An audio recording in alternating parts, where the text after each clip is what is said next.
Have you ever wondered what's the difference between empathizing and enabling? I think it's a legitimate question. There's all kinds of conversation out there on social media these days about empathy and the value of empathy, the importance of empathy, and absolutely, empathy is key. It's critically important in leadership and relationships, all areas of life. And empathy is really just putting yourself in the other person's shoes, looking at life from their vantage point or their perspective. So when and how could that lean into enabling someone? When does that become unhealthy or not resourceful in a relationship? One thing you can ask yourself is, how is the person responding to what I'm calling empathy? Are they becoming more dependent or are they becoming less dependent? Are they owning their choices and making new and healthy choices in their life as a result of their decisions? Or are they becoming more bitter, more stuck or frustrated, blaming you, blaming other people because their life doesn't look the way they want it to look? Are they becoming stronger or are they becoming weaker? You can also check out my video on overcaring for a little more exploration of this topic. Hey, pause right now and just hit the like button. Thank you.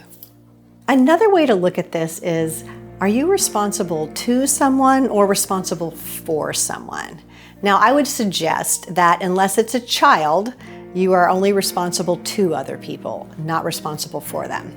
When I'm babysitting my small grandchildren that are 2.5 and 14 months, I am responsible for them. They do not know how to make great decisions about their energy management, about what they eat, about where they go, about their safety. And so yes, as an adult, I am responsible for them. But once someone is an adult, you don't need to be responsible for them anymore. Although some people like to entrap others into being responsible for them or inviting them to be responsible for them. Edwin Friedman, in his book, A Failure of Nerve, has a term for this. He calls it empathy extortion. I know, it's a great term. And it's when people are on the receiving end of empathy begin to actually demand empathy from you. They extort your natural compassion or empathy in order to not do things that they need to be doing or to do things that they don't need to be doing. It's another way to manipulate or to weaponize empathy against the giver of empathy.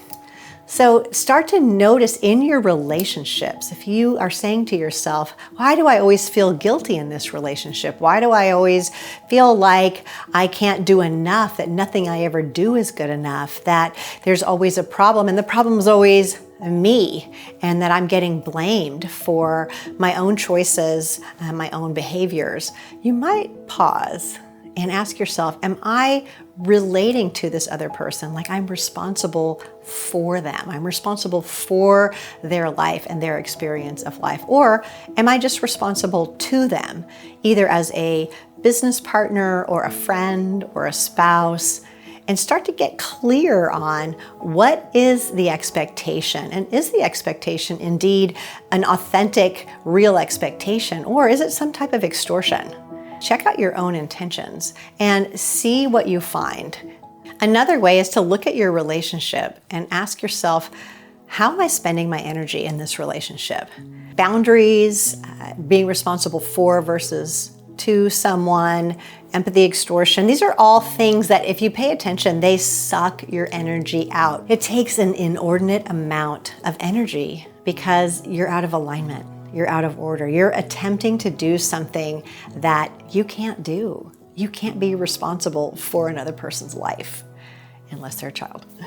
So when you find yourself in that space where you feel this giant energy drain in a relationship, maybe it's you. Maybe it's the way you're relating to the other person. Maybe it's an expectation you have on yourself that the other person may or may not even have.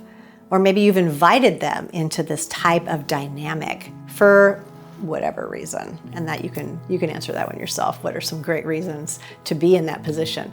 But start to notice, how are you spending your energy in relationships? And is it the way that you desire to spend your energy? Are your relationships energizing, or do they feel more like a have to, like an energy drain? And if that's the case, look at some of the things we've talked about today. Is there empathy extortion taking place? Are you enabling? Are you in a situation where you've decided you're responsible for someone else instead of just to them? Maybe it's time to renegotiate some of those relationships. If this video was resourceful for you, if you got to see yourself in it, let me know if there's something else you'd like to explore. I'm always on the lookout for content that is relevant to you. So please make a comment, shout out, let me know. I'd love to hear from you. And make sure you ring that bell for notifications so you don't miss the next video.